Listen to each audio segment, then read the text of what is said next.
12:30, so we'll get our program started. Good afternoon, everyone. Welcome to the Department of Geriatric Medicine Grand Rounds. Before I introduce our speaker for today, I have a few housekeeping items. This CME activity is jointly provided by the Queen's Medical Center and UH-JABSOM Department of Geriatric Medicine. At this time, please enter the name and credentials of everyone viewing Grand Rounds for CME attendance purposes. As a reminder, evaluations are required for CME. You can find evaluations by following the link in the chat that will be provided at the end of this talk or at any time on our website or email advertisement. Your comments are very important to the planning committee and will be used to plan future programs. Now it's my great pleasure to introduce Dr. Lucas Morgan. Lucas is from Oahu originally and went to Boston for his PhD in clinical psychology.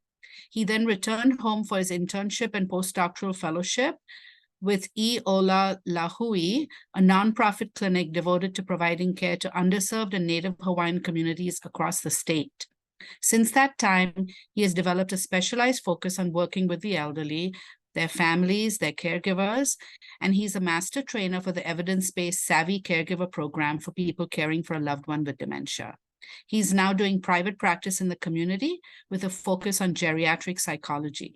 He's otherwise busy with 2 small children and tries to take care of his plants and go fishing on rare occasions of free time. I'm sure those are rare, Lucas. I know how busy you are. Welcome, and thank you so much for speaking to us. Thanks so much, Dr. Masaki. It's really a pleasure to be here and talking about a very important topic I'm sure that we all have some experience with working in this field. And yeah, just wanted to say mahalo for allowing me to be here. It's nice to also see some familiar names in the group of folks that are attending today. So aloha to everybody who's here. And so, yeah, and I guess I'll go ahead and share my screen. And I just nothing to declare and no conflicts going on here. And there are my slides. And so, yeah, today we're going to be talking about loneliness and kupuna health. As was mentioned, I developed a specialized interest in working in geriatrics earlier in my training career and have been doing so ever since in various ways.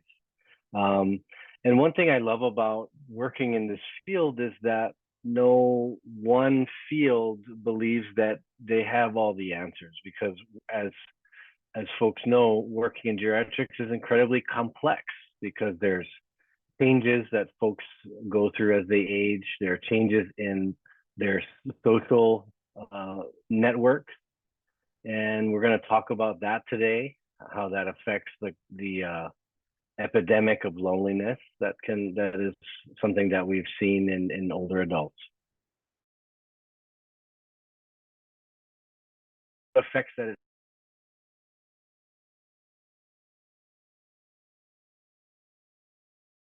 I'm hoping to end up with a pretty significant amount of time to talk story with folks today.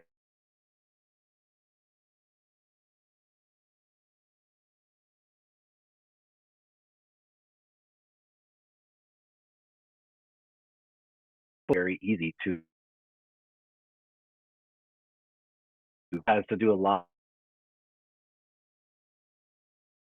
for mental health.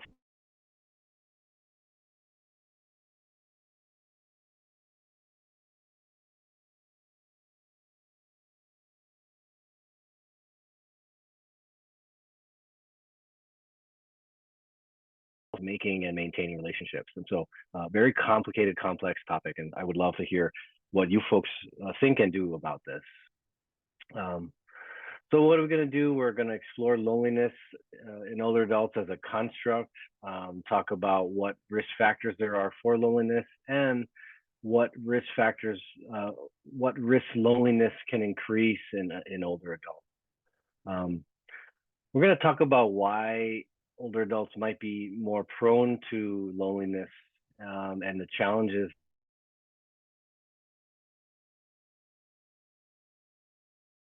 And then we're going to discuss interventions for loneliness and in older adults. So as we know, loneliness has sort of become an epidemic, which has been increasing due to the pandemic. So prevalence estimates are hard to nail down because loneliness is kind of a tricky phenomenon to measure. It's very subjective, but ranges between a quarter to a half of community dwelling older adults, which you can imagine gets higher in institutionalized settings like hospitalized older adults or older adults living in long-term care facilities. Significantly increased due to the COVID-19 pandemic, and I'm sure everyone's familiar with the reasons for that, with folks in lockdown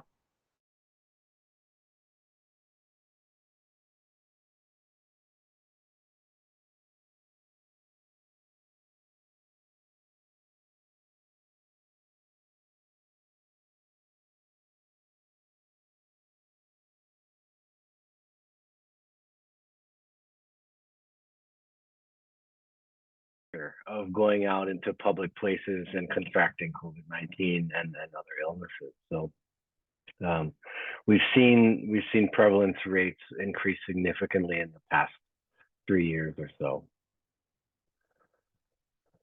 So review of longitudinal studies looking at loneliness identified a bunch of major risk factors, and these are not going to come as any surprise to any of us. So what things predict loneliness? What things should you be keeping your eyes and ears out for when you're doing assessments of older adults?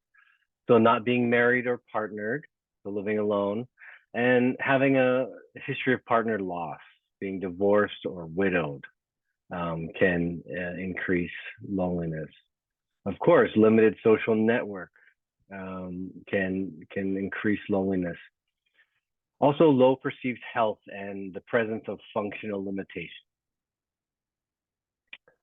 Low levels of social activity, and then depression, low mood, anxiety, and other mental health concerns can increase a sense of loneliness just in and of themselves, and how they affect the mood and their perceived sense of worth and well-being, but also how things like anxiety can really narrow a person's ability to do things because of wanting to avoid feeling anxiety, and therefore cut folks off from social engagement. Same thing for post-traumatic stress disorder, where maybe you're avoiding crowds, you're avoiding things that remind you of traumatic events, right? So those are some risk factors for loneliness. Loneliness and social isolation have been found to be correlated with poor health behavior. So folks who are loneliness and isolated, therefore sometimes engage in less positive health behaviors. Poor sleep, and this is above and beyond or independent of the presence of depression. Poor health, increased morbidity and mortality.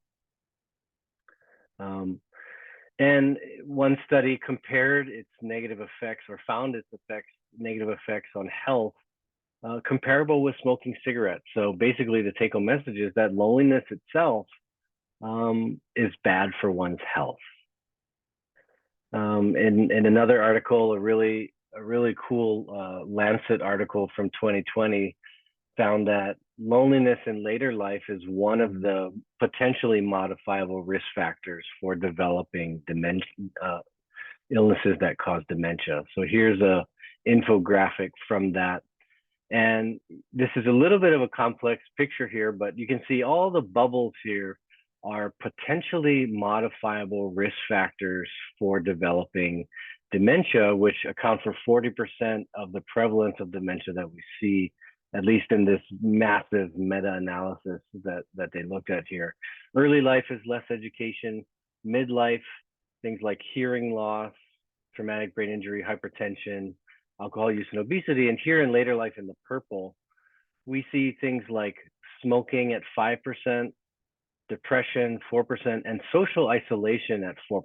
And so there it shows up as a pretty significant risk factor for the development of dementia in older adults. And so it's a really important risk factor for a number of things in the populations that we work with.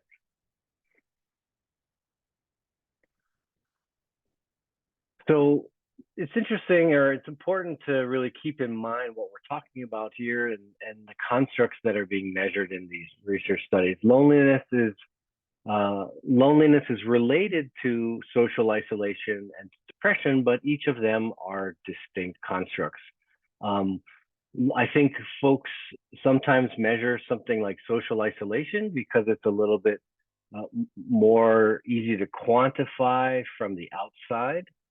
And that's defined in various ways, but few to no positive, close social relationships, as opposed to loneliness, which is a very subjective experience.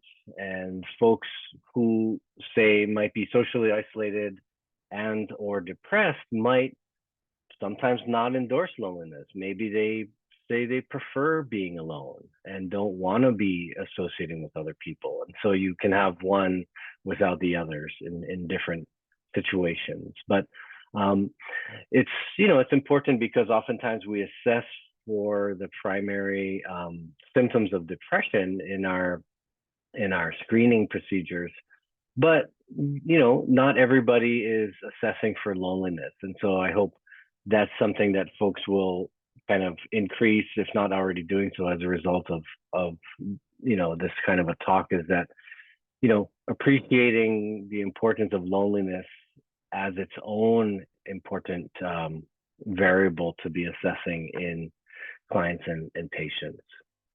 But so there's a lot of overlap here, but each one has sort of a unique definition and unique construct value. So some myths about older adults and depression and loneliness. So the myth is that depression and loneliness are a normal part of getting old. And I put this slide in because oftentimes, and research shows that even providers carry these imbued myths about aging. And if one believed this, right, if one believed that depression and loneliness are normal parts of getting old, then we wouldn't do much about it, right? Because if it's normal, if it's inevitable, so to speak, then what could you do about it because it's inevitable? But most older adults are not depressed, and many older adults are not lonely. But the media portrays older adults as sad and lonely and depressed, which is one of the places where we get socialized to believe myths about aging, ageist myths, right? Doctors often believe this myth too, and so don't try to treat what might be treatable. If your left knee hurts and you say it's your age, but does your right knee hurt too?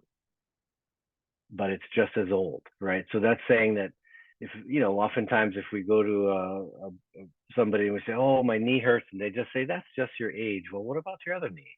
It's just as old. So just another example of how age is not causing these things to happen, but it's our associations that make us link them up like that. So myth actually leads to lack of screening and treatments for older adults with depression and loneliness, and therefore reduced treatment of it. So age doesn't cause it. You can think of anyone who has functional limitations, who is who has limited access to transportation, as potential someone who has a higher risk for depression and loneliness at any age.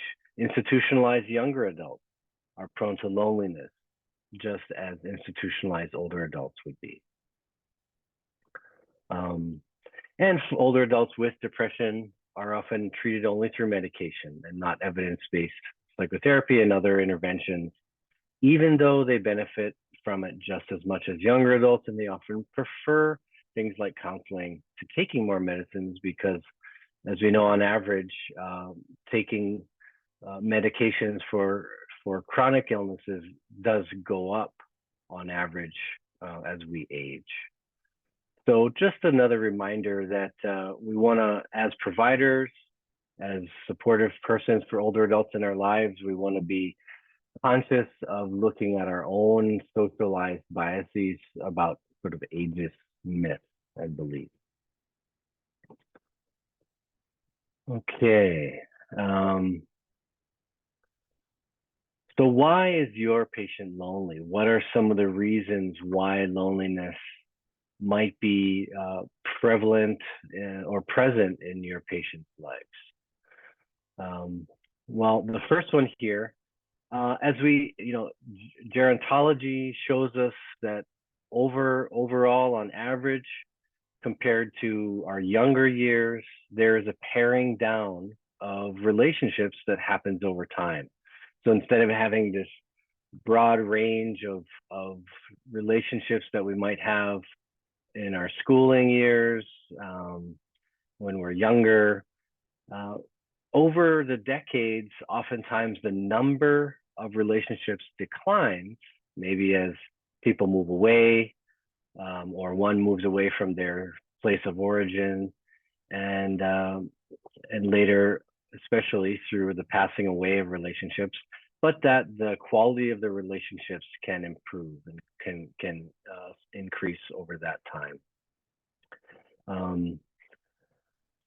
But that leaves one more prone to losing those relationships if one only has a handful of close relationships.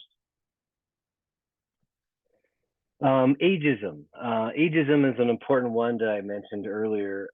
And this one comes into play because the way that folks are treated in society can change as one enters the quote unquote older adult category.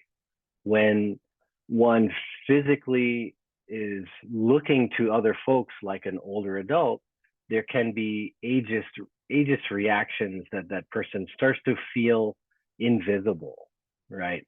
A person can start to feel less valued in society, and talk down to using ageist language like elder speak. Elder speak is the phenomenon where older adults are spoken to kind of in a childish manner, using language that is simplified, using tones of voice that we might use with an infant or children, and really not being spoken to as sort of like a fully human person, worthy of respect. And so a person can feel lonely, an older adult can feel lonely even when they're around a lot of people if there is ageism going on. And I try to, in a lot of these things, I'm thinking of clients and patients that I've worked with, and I've had folks who have pretty extensive families, but because of the dynamics in those families, even when they're in large family gatherings, they're sort of tucked on the side and they're not really engaged with as sort of equal members of the adult group and spoken to in particular ways that make them feel alone, even when they're with other adults in their families, younger adults in their families. So just because someone has a lot of people around doesn't mean that they're not necessarily lonely. So what barriers are there? Because that's one of the challenges that I face working with older adult clients who are lonely in my work. And I'm sure you folks have a lot of experience with this as well. So these barriers to making or maintaining new relationships are prevalent, and they touch across all the different areas of a person's life, both individual characteristics and the characteristics of the settings in which they live. So it's tough to make friends. And, I encourage folks to think about this from a personal perspective, just to help foster that empathy for older adults that you're working with. It's tough to make friends. And that seems to increase as we age in a number of ways. And I find that a lot of older adults that I work with who are lonely, it's a very it's a very tough barrier to break through to try to say like, all right, I want to try to go make some new friends if I have few to none. There's a lot of shame and social anxiety that folks might feel about going out there and introducing themselves. And I have clients who live in some of the most active and sort of higher resourced long-term care settings, places like Halanui, Arcadia 15 Craigside, right? Places where there's activities, where there's a lot of potential peer residents there.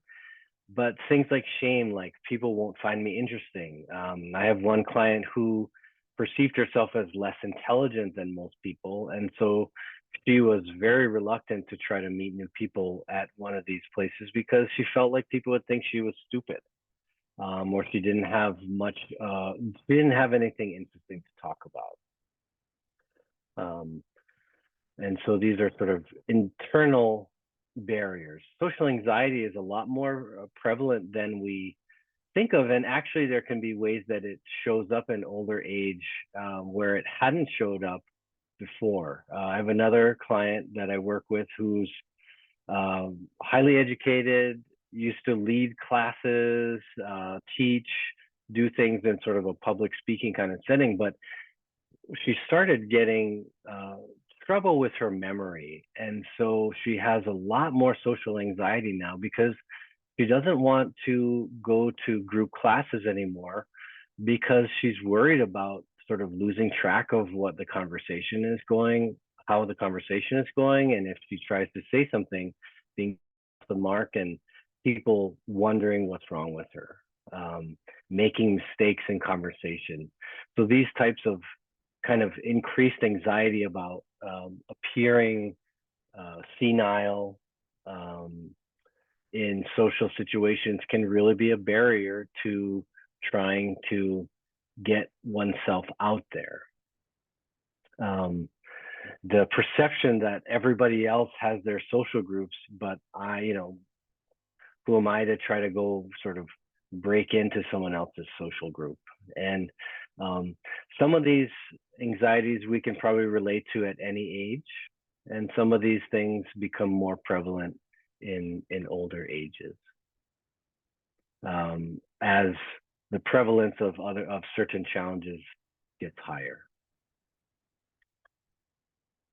So I think it's really important to know that older adults want to be liked just as much as kids do, just as much as teens do, just as much as you and I do.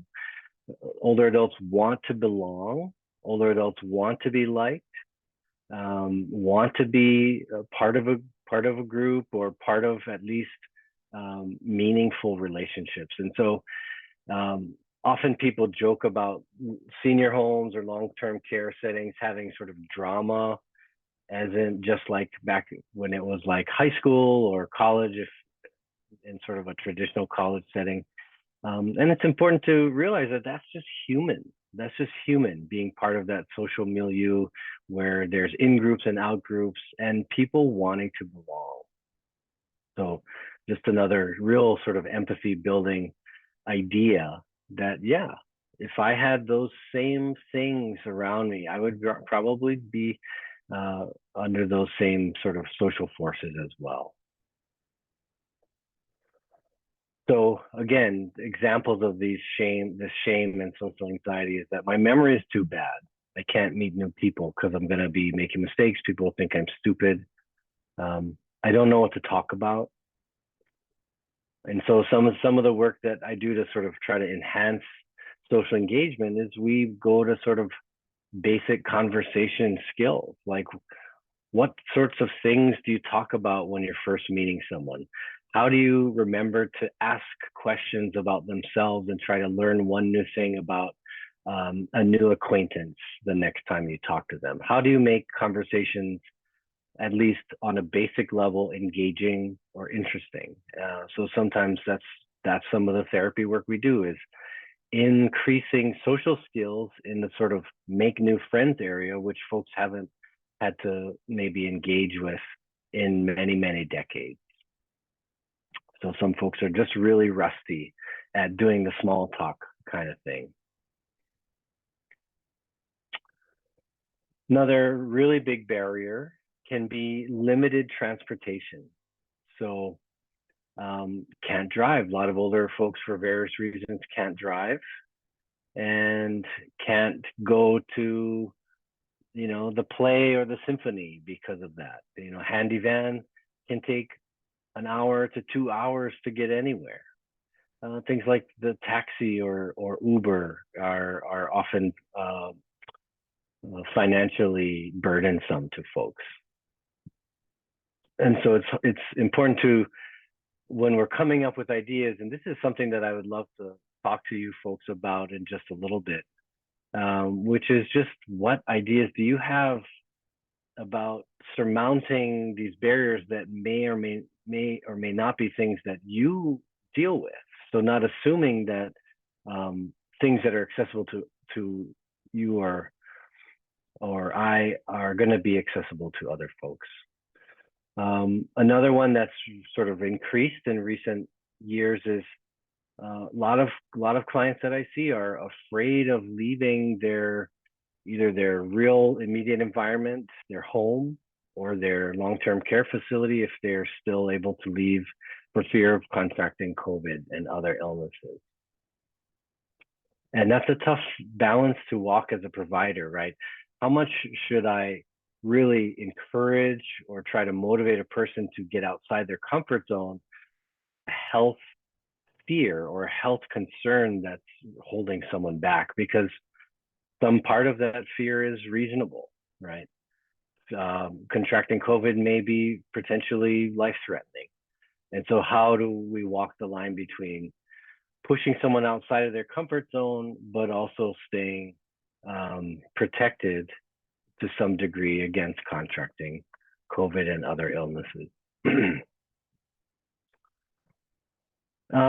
Some folks, and there's internalized ageism, and some older adults have an aversion to old people. Those old people, especially folks with disabilities or dementia, and an aversion to day programs, aka adult daycare programs. I have one client who, she's fighting tooth and nail to be, she does not want to go to the local long-term care facility and independent living because she doesn't want to be around all those old people, because she's in her late 70s, relatively in decent health, having some memory slips, but doesn't associate her with older folks. And therefore that prevents her from opening her sort of array of folks with whom she might develop friendships. So closing off those options, cognitively closing those off before even really seeing who's there, and that there may be folks that she could relate to and connect with.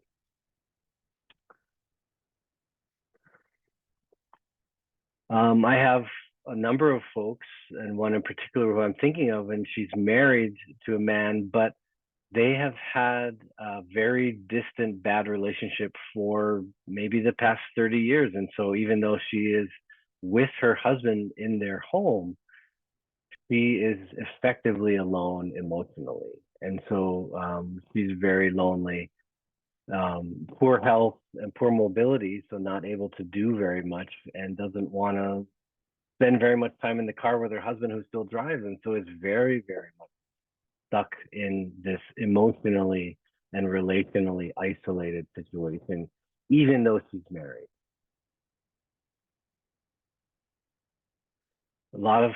Some folks that I work with really can't stand small talk, and they'd much rather have deep conversations, but it's hard to have deep conversations with first-time acquaintances.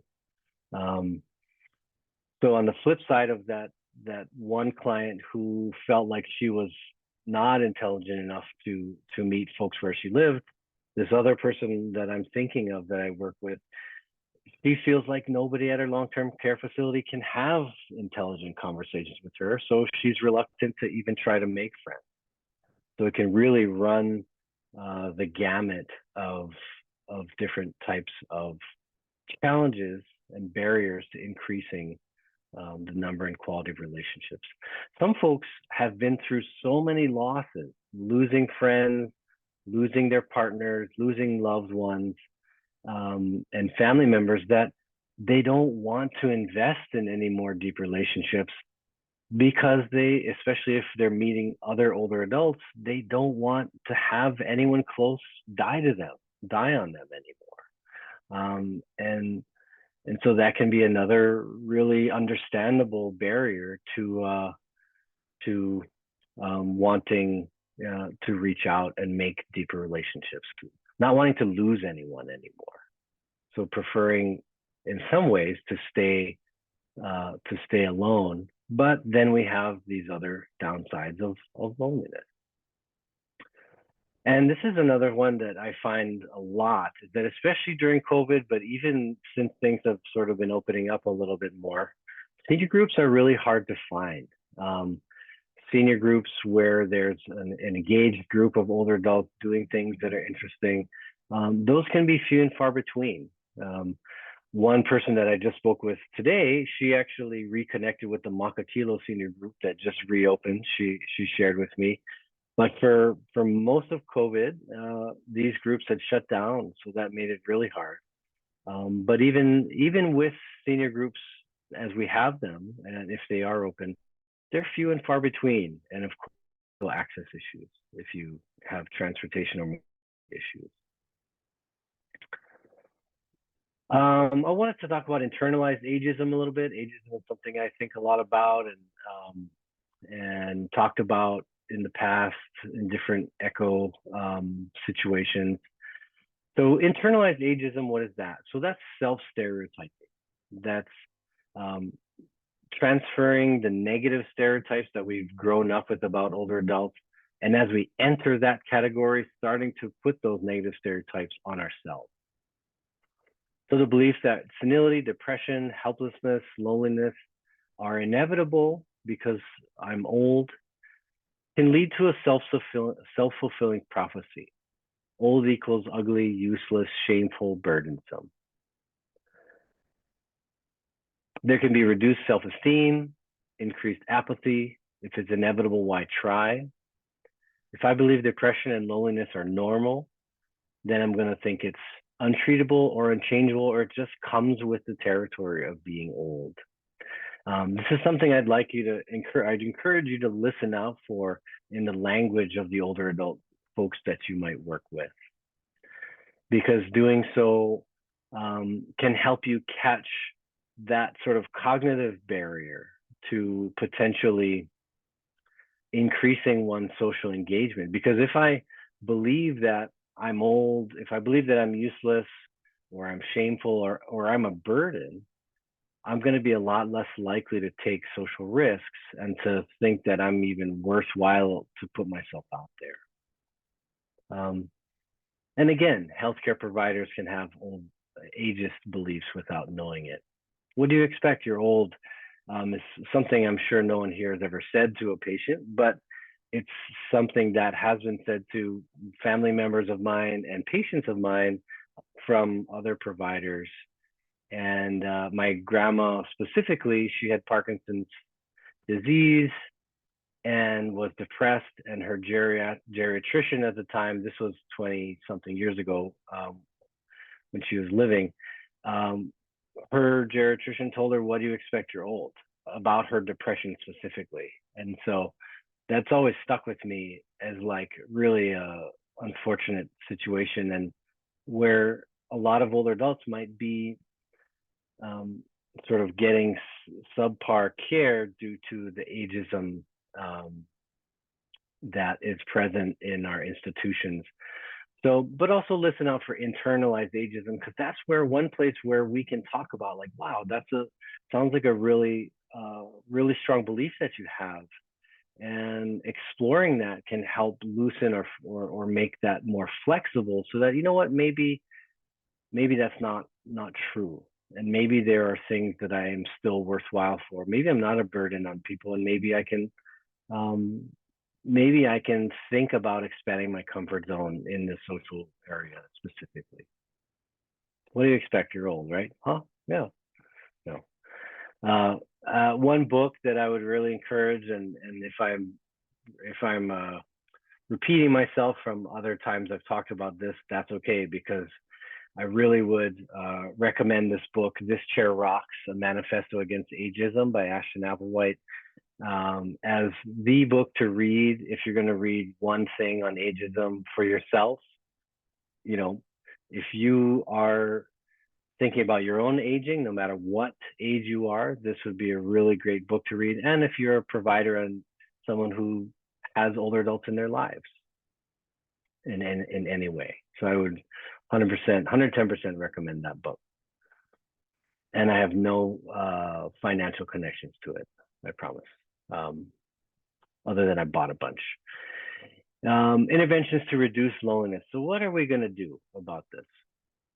What can we do? So number one is ask about it, because if it's not talked about, it might be there in the background and we would never know. Motivational interviewing, I hope folks have come across this term before in training, or but it's a way of speaking. It's sort of a style rather than a specific set of interventions, although there are some very useful interventions, sort of micro, sort of verbal style interventions that we can glean from the motivational interviewing literature that talks about how to approach change behavior. And increasing social connection is one of these areas that is a change behavior target, right? Making new friends, that could be a potential behavioral goal that is very challenging, as we've discussed. And motivational interviewing is really about engaging somebody on an area where they feel ambivalent. And what is ambivalence? Ambivalence is something that humans do all the time.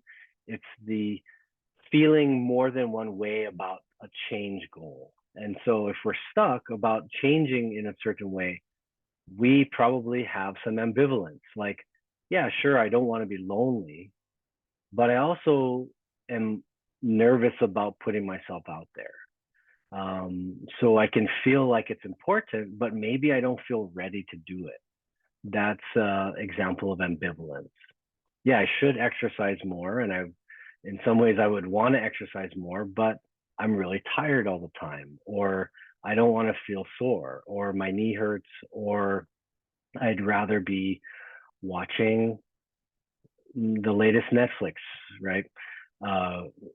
Craze. So motivational interviewing really helps approach an ambivalence about a behavior change goal with a way that doesn't come off as judgmental and doesn't come off as pushing someone, because as many of us can relate to, when someone pushes us to do something, sometimes we're likely to push back. And oftentimes when we're really sort of pressuring someone to make a behavior change, they're going to be voicing the reasons why they shouldn't or they don't want to. And so not because they're difficult patients or resistant, but because that's a very normal, natural human response, is to not want to be forced to do something. So motivational interviewing, if you don't have much background in that or practice, there are some really accessible trainings out there for CE credits that I'm sure are within your discipline, whatever you might be working in. And to get a little bit more skills in that, I think would be really useful. For me, validation is really critical to engaging in something like loneliness, which is core to the motivational interviewing approach, is validation. It makes sense why someone is in the situation they are if we just understood everything that has come before for that person. So important to tap into what they already do or what they used to do with others, because folks come with a whole life history of relationships of various types. And for us to just use our own experience and what our own thoughts about relationships could or should be, and putting that on the client or patient to begin with, sure, we can draw on that, especially if we're running out of things that are coming from them. But to tap into what did they used to enjoy doing? What have they tried? What do they really enjoy, and could there be ways of doing that with more social aspects to it? Asking seniors who are single about their interest in meeting a romantic partner. Have they tried to meet people, and if so, how? Have they tried apps or online dating? Actually, yeah, there's folks who never get asked about their romantic or sexual sides of themselves as older adults. Never get asked about that from their professional, from their providers. And in part, that's because of ageism on the part of providers, in that, romance, seeking out new partnerships is something that is not interesting or relevant to older adults, or even aversive to the provider, especially younger providers, aversive to thinking about older adults being sexually active. But a lot of research and personal information from shows that no, many older adults would like to have romantic partnership, sexual partnership, but are limited by circumstance, by health issues and other things. So yeah, one older adult that I was working with earlier today, she's trying Match.com because her spouse passed away a number of years ago, and she's really would like a life partner to share the rest of her time with. So just because they're old doesn't mean a patient can't necessarily use an app. Some won't or can't, but some will. So ask about their interest in romantic partners. So I think right now the oldest person who I've worked with who was entering a new relationship that was part of the therapy that we talked about was 94 years old at the time that she was really excited about engaging in this new romantic partnership with an old high school classmate. Her husband had died 10 years prior. She had met up with this old high school classmate at their 75th high school reunion, and sparks flew. And so we were talking about, like, well, what's this going to be like? What are some of the challenges that you both face or anticipate facing with sexual activity or with romantic engagement, and how are you going to sort of work through those challenges together? So helping increase social networks and social interactions, that's what we want to try to do. So what are there out there? Senior groups, increasing family involvement, adult day programs, religious community involvement can be a big source of social connection. Other adult courses like the Osher Lifelong Learning Institute, and cultural groups as well, sort of cultural engagement in different areas. Mindfulness interventions have been shown to decrease subjective sense of loneliness, even compared to social interventions that were non-mindfulness based. So that's one thing that's deserves more research. And of course, treating depression if it's there, because depression can get away in the way of engaging relationships for a number of reasons. So one fact is that our society is not built to facilitate social involvement for retired or differently abled folks and older adults. And folks are stranded often in sort of these loneliness or social deserts, we could call it. And our society is not built to facilitate that. And efforts to increase social connectedness as a public health priority are increasing. But it's interesting to talk about the UK, because the UK has a Minister of Loneliness. And so I wanted to put a link up here so you can check this out. England is tackling loneliness from a systems perspective. So they're currently in the third year of a governmental initiative to reduce loneliness that started at the sort of not long after the COVID pandemic hit.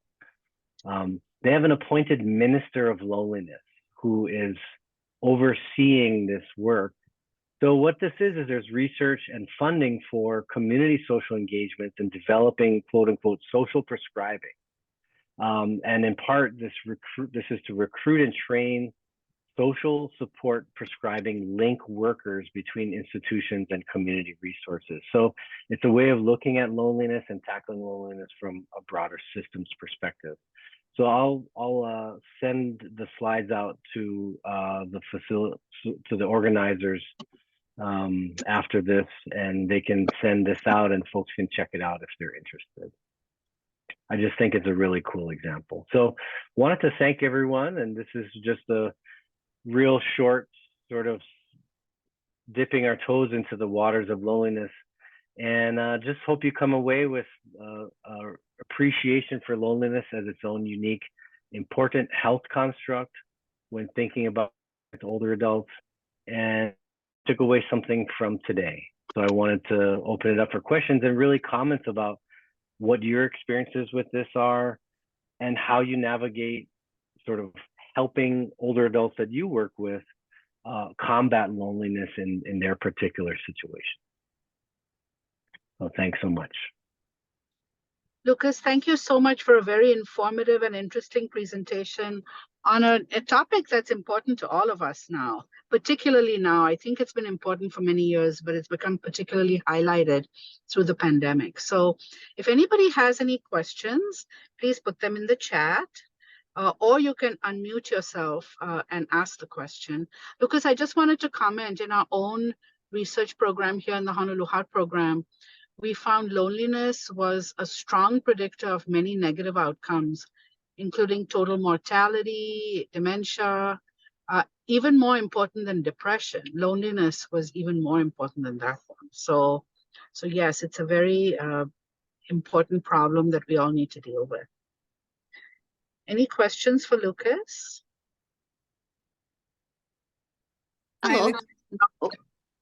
Sorry, go ahead, Lauren. For me, usually if they laugh at my really bad dad jokes, then we get off to a good start. And then I tell them they're wonderful to talk to and they should get out and, meet some people like me, maybe not exactly like me, or at least try. I think that there are some people who are like, well, can you just try one time, this one place, this one time that I already set up for you? Thanks. Excellent. Bye. And then we'll see how it goes. I guess that's maybe one of the steps that I've seen as well. Oh, I also enjoyed the Osher Lifelong Learning Institute thingy. Looked it up. Kind of cool. Thank you. Sure. Yeah. So engage them with and really let them know that you enjoy talking to them, sort of, and so that they are someone who's worth meeting and encouraging them to just try. I think, yeah, those are really good examples of things to do. Thanks, Lauren. Hi, Lucas. Thanks so much for a very eye-opening, talk. We think about it all. I don't think we think about it enough. I guess I kind of assume that if you go to a senior housing, senior assisted living, they'll be among people. They're gonna do activities, and you just assume they're not gonna be as lonely as before. But I guess not necessarily. And I wonder if there are people specifically. Do you know of very intentional programs within these types of institutions that try to look out for and advocate for and address loneliness? That's a great question. I actually haven't ever heard of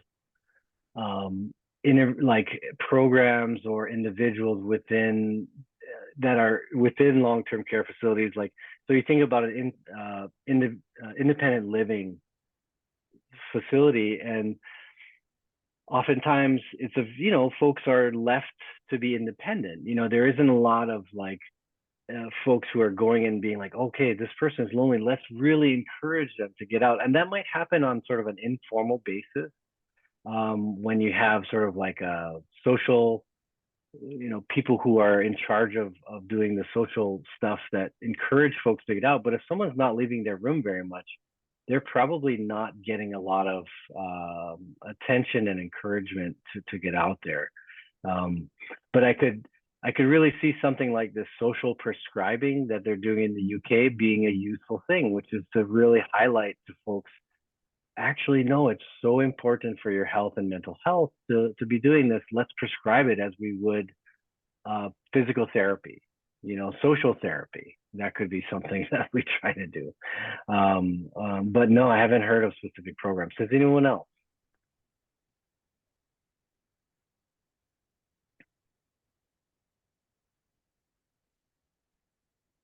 I think it would be great to raise awareness. Like if you went in and did a talk, with these places, and just because I think people don't think about it. Right. Lucas, and I think Sarah has Mhm. Sorry, go ahead. Please go ahead. No. Yeah, you were mentioning Sarah Lynn's comment. Yeah, she has a question about the program where Kupuna provide housing to a younger person, and in return, the younger person provides companionship. Have you had much experience with that type of program? No, I haven't actually heard of that that type of a program. I have heard of like the Seagull schools, I think out in where is that? Aiea or Pearls? Oh no, Waipahu, I think, Seagull schools. Anyway, I'm not sure exactly where, but they have a program where there's a kindergarten or preschool really close to an adult long-term care facility or daycare center, and they actually have programs where they're spending time together with the children and the older adults actually spend time together in large groups, and that's anecdotally from folks who have been in that program, found it really, really wonderful to be amongst younger folks, like children especially. So intergenerational centers is what Michaela just wrote. I know some of the high schools have health academies that then have the young folks going out into the various community settings to interact with older people, but it's not living with them. It's just sort of occasional interaction. Even that's helpful, I think. I think so. And I think that's helpful both for the older adult who gets to meet and spend time with younger folks, but also it helps the younger folks to combat their development of ageism by exposing them to a variety of older adults too, and really help them I think it's good for everybody. Sarah Okay. and Naomi, do you want to unmute yourselves and share what you've put into the chat? Sarah or Naomi?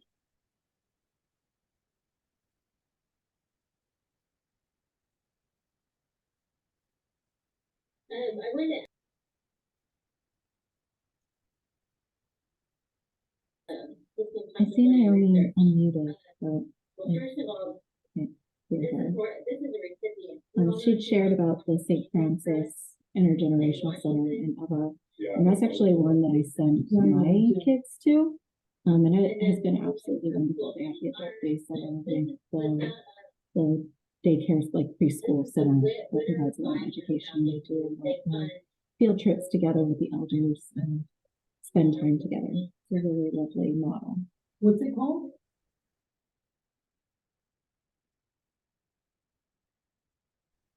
Okay. Well, I think these are good examples of sort of unique programs that can get out of the sort of siloed systems where folks are more likely to become isolated and lonely. So I appreciate especially sharing links that you found, the home sharing program, Catholic Charities Phone a Friend program, wellness checks. Yeah, those are really good sort of things to fill in certain gaps where loneliness might be tackled. Does anyone have any other questions or comments? Please unmute if you do, and you can speak. Hi, can you hear me? Yes, Yeah. we can. Yes. Maybe I need to. Hello. We can hear you. Okay. So I had heard about the home sharing program. Like I think it was through some sort of article, but I don't know too much about it. That's why I had asked if there was any, like if anyone knew anything about like any good outcomes in regards to it. Because what it does is like I think the program pairs a kupuna who has an extra room in their house with like a younger person who may need like rent assistance type of thing and a place to stay, who may be going to school. And then so what it does is this benefits to both people, because then the younger person has a place to stay and the kupuna gets companionship, and maybe I don't think they're like obligated to or anything. Maybe the younger person can help them out with some like simple chores as well as providing socialization. I don't know how the pairing process works, but I just remember reading an article about it, which is why I tried to Google it to see if I could find it. Yeah, especially in Hawaii with housing being so expensive, that would be a wonderful solution. But I don't know of any program that officially does it. Obviously, those people would need to be screened, to make sure that they're legit and all of that. But it does sound like a lovely idea, Sarah. Okay, well, we're getting close to the end of our time. Lucas, thank you so much for a wonderful presentation. And to our audience, thank you for a great discussion as well. And we hope to see you next month. Michaela, next month, our Grand Rounds is on a different date, correct? Yes. It's not on the It second, will be yeah. on October 16th rather than the 9th for the Indigenous Peoples Day on the 9th, October 16th. Okay, great, thank you. And then don't forget everyone to complete the evaluation in order to get your CME credits. Thank you, everyone. See you next month. Thanks, everyone. Okay, Take care. bye-bye.